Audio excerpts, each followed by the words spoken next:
Hi, I'm Amanda of Inspiring Inkin. Welcome to my YouTube channel. In today's video we're going to be making this little gift box. It measures 2 1/4 inches square. It's got a fun flip top lid that is cut on a diagonal. So let's turn the camera around and get crafting. Here is the diagonal flip top box. It's quite a mouthful, but it's a really cute little box with a lovely opening. So this variation is using let me see, it's called the Heartwarming Hugs. So I've used that paper and also these glitter star ornaments. Today's version is going to be using things from the Snowflake Splendor Suite. So I've got some of the patterned paper and some different ribbon. This is Misty Moonlight ribbon and again one of these lovely star ornaments. And the stamp set that I'm using is Itty Bitty Christmas. So let me move those things out of the way and let me show you the box open. So the ribbon is just to make it look pretty. It doesn't affect the closure at all. And then the box opens like this. So you have got a full diagonal lid that opens up like that, which is really lovely. And I particularly love it because you get to see the inside paper as well. You can, of course, make this in cardstock and then decorate the sides. This cube is 2 1/4 inches. So if you were going to make it in cardstock, you would need a 2-inch square piece of patterned paper to decorate it. I have made it this size so that we could get it out of a 12 by 12 inch piece of patterned paper. Okay, so let me get all the measurements. If you've seen any of my videos before, you'll know I always have templates, and I have templates going back 30 odd years of all sorts of different boxes and cards and things that I've made over the years. So they do get a little bit battered, but this is a great way of making sure that you always remember how to make something. So this one is made in cardstock and I've got all the measurements and things here. So I'm going to be referring to that as we go. So I need a 6 3/4 inch piece. Ooh. And it's 11 1/4 inches long. Okay, so we don't need those pieces. And then I'm just going to get my scoreboard.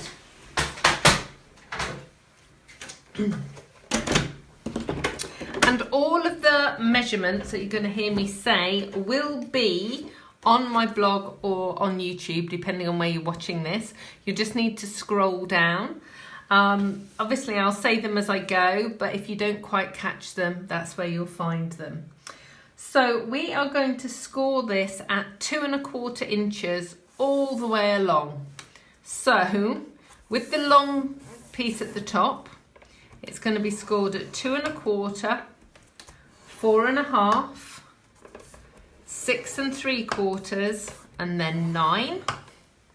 I'm going to rotate it and we're going to score it at 2 1/4 and then 4 1/2.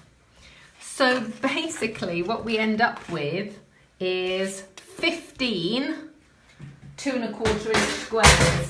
Ooh, that's making a lot of noise as it goes, as it all rolls all over the floor.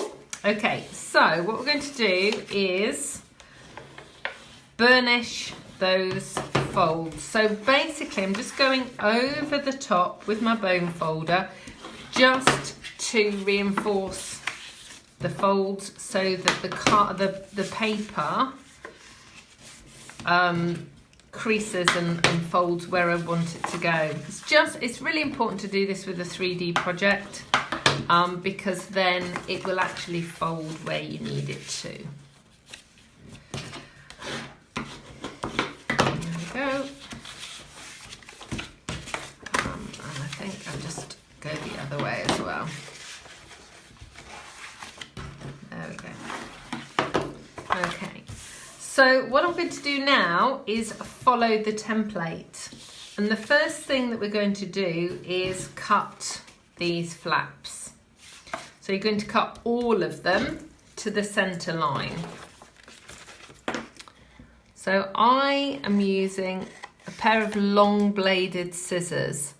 It just means that you're less likely to end up with a bump in the cut line. If you use a smaller bladed scissor, you might cut in two slightly different places. Long handled scissors are really good. I love long handled, long bladed. Okay.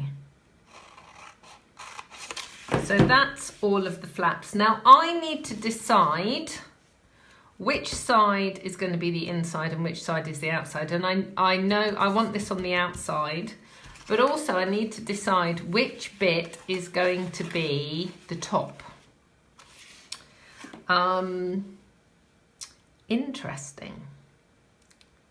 I think, let's have a look. Yeah, I think I'm going to go with the purple as the top. So you've got 3 cubes or 3 squares here. And then you've got this one. Now this, you look at this, is this. And we are going to cut from the center line to the outside edge. Now you can use your trimmer. You can also use a ruler and draw on the line. Or you can just wing it, which is what I'm going to do.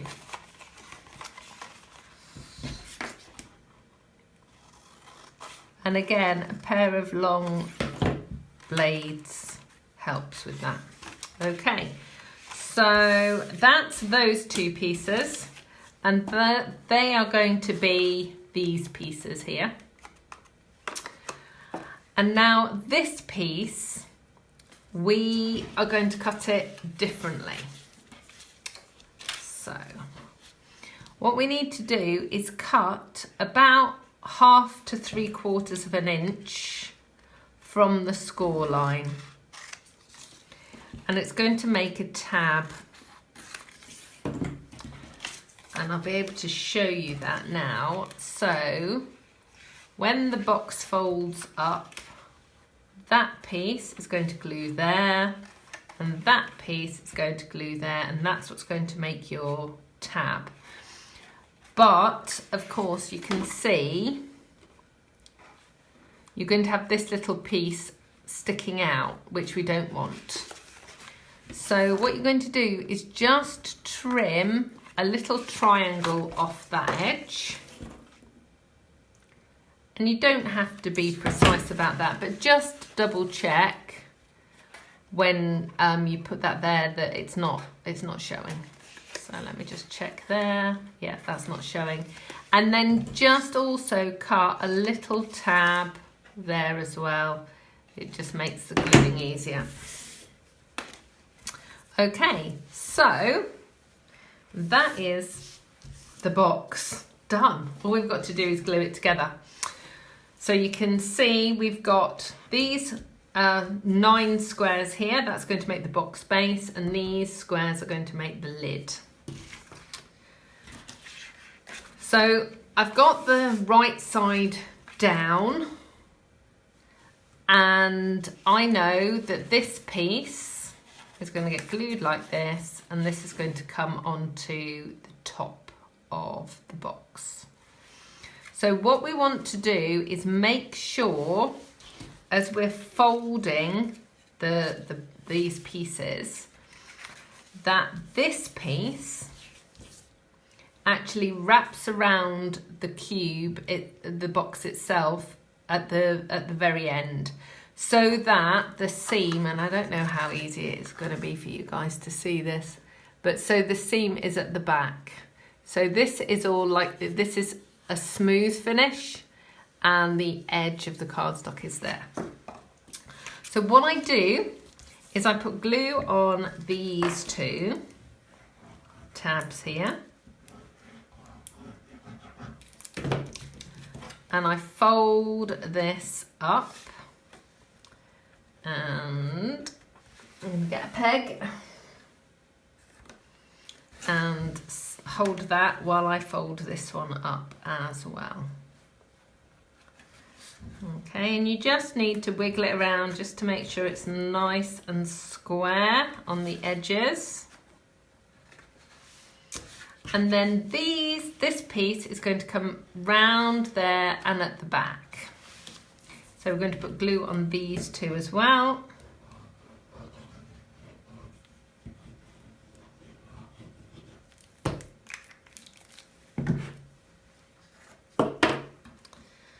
And so I'm going to pop that on there and that on there. Ooh, that piece has slipped. Bear with me a second. Right, there we go.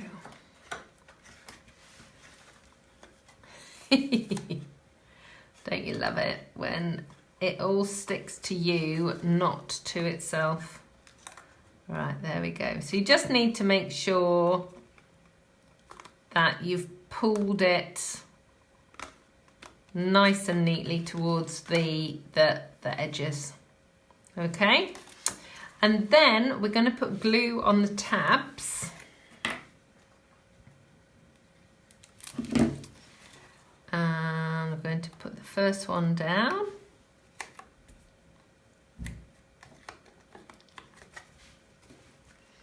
And then what I'm going to do is I'm going to fold the box lid down. And the reason for that is I want to make sure that this second tab, when it glues down, it's going to sit neatly on the front of the box. Because there are always tiny variations when you're scoring and cutting. And if you stick the lid in the air, it might not fit as snugly. So it's better to put it where it needs to be. Put your glue on. And then fold it down. And just give it a second. So whilst that is drying, I'm just going to do my stamping. So like I said, I've got the Itty Bitty Christmas stamp set, which I love, and Misty Moonlight ink pad. I'm going to punch that out.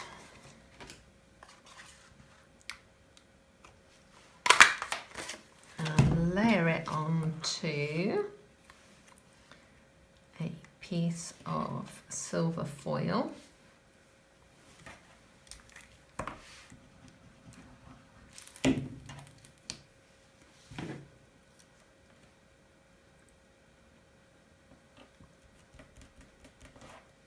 Ooh.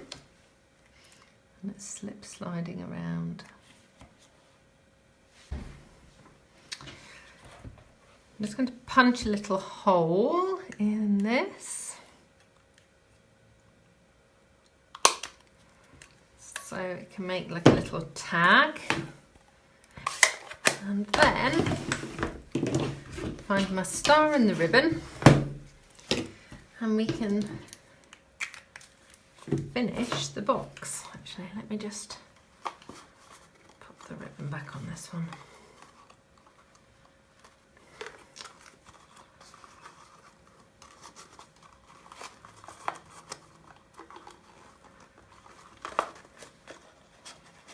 It was easier said than done, actually. Right, there we go. So that one's done. Okay, so here is the finished box. So lovely. Such beautiful paper as well. I'm going to wrap this ribbon around and try and tie a bow on camera, which will probably go horribly wrong, but we'll give it a go. Oh, that's not too bad. Let's trim those ends.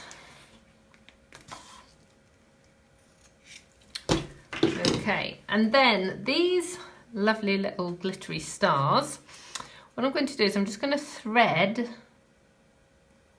it through this tag.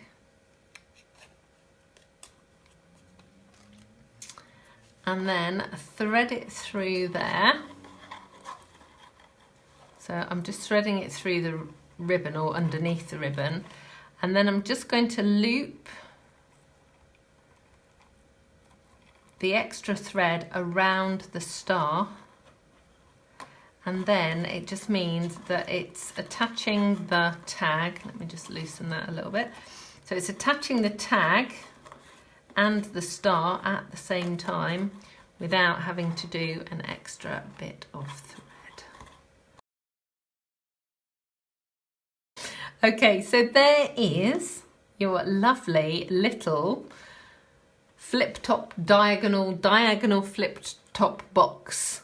Like I said, it's 2¼ inches square, so it's a good size. You can fit quite a lot of different things in it. In my world, it's the perfect size for jewellery. So, you know, you could drop some hints. So that is the box finished. Thank you so much for joining me today. If you would like to purchase any of the products that you've seen today, they are all available in my online store, and you will find clickable links below, whether you're on my blog or on YouTube. Do please subscribe to me here on YouTube and on my blog, and make sure you set notifications so that you will always hear first when I have some new creative inspiration for you. I hope to see you again soon. Goodbye.